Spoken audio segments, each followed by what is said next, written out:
Morning everyone, hope you're all okay this morning. Bright and early here where I'm doing this. And this is the last Friday assembly of this half term. Can't believe it's come round already.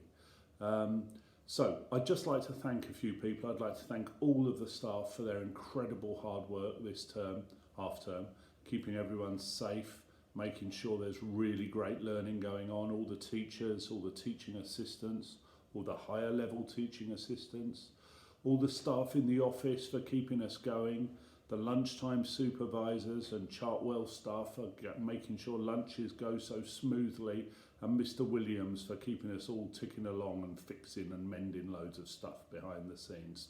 So when it does come, I hope all of the staff have a really good break, recharge your batteries, you're going to need it for next half term, and all of the children as well.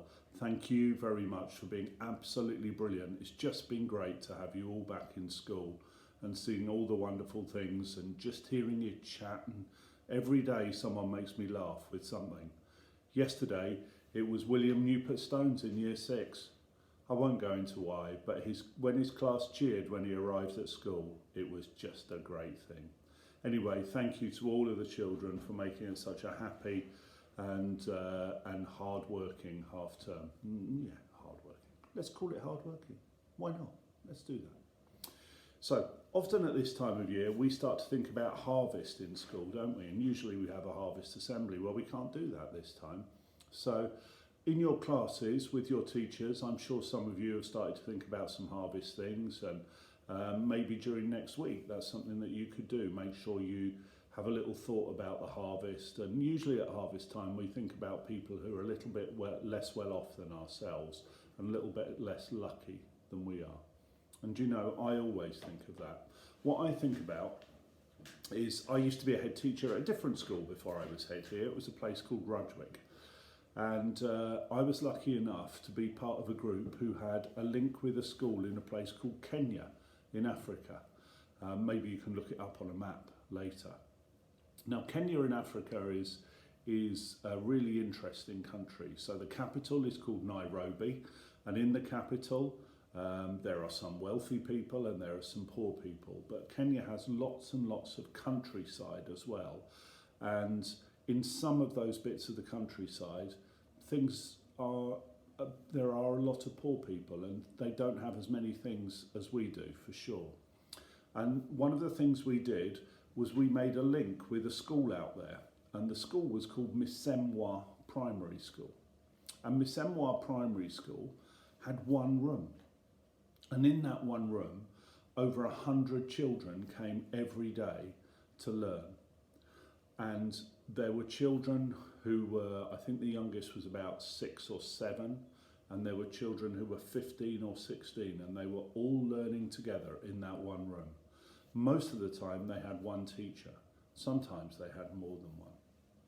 But what those children did, and I remember speaking to some of them, was that most of them had to walk a really long way to get to school. I remember talking to one boy, and he told me he had to walk over 5 miles to get to school.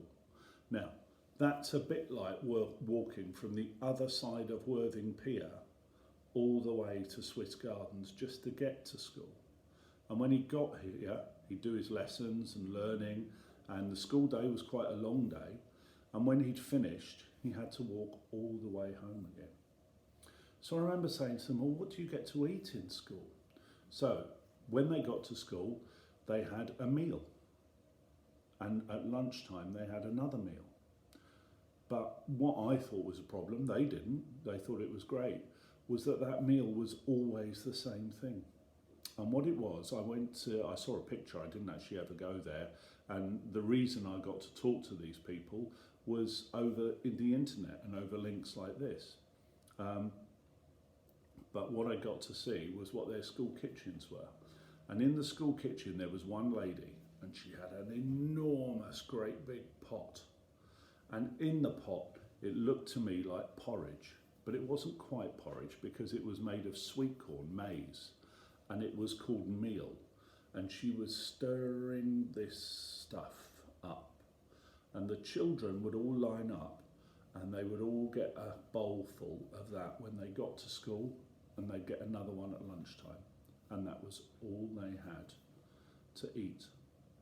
So when I was at Rudgwick, some of the children, some of the older children, and three of the teachers came over to visit us in the school. And some of the children at Rudgwick made friends with them, and they started writing letters to them and stuff like that. And it happened a couple of times. And I remember saying to the teacher, what can we give you? What can we give you to take back? Because they haven't got many things in this school. And actually what we were doing was we were raising money to build a new classroom. And there were some other schools from England all taking part to raise that. And he said, the thing I'd really like are some footballs, because at the moment we've got one football and it's flat, and the children love to play football. So we were able to give him a bag full of footballs, not all pumped up because they were really difficult to take, a bag full of footballs to take back to Miss Emoir Primary. And at harvest time I often think of them in Kenya and at that school, because, you know, obviously there are poor people in England, people who haven't got enough to eat. And it's really important that we support them and help to look after them through all the things that happen here. But all over the world, there are children who don't have enough food. And if you do have enough food every day, just remember how lucky you are.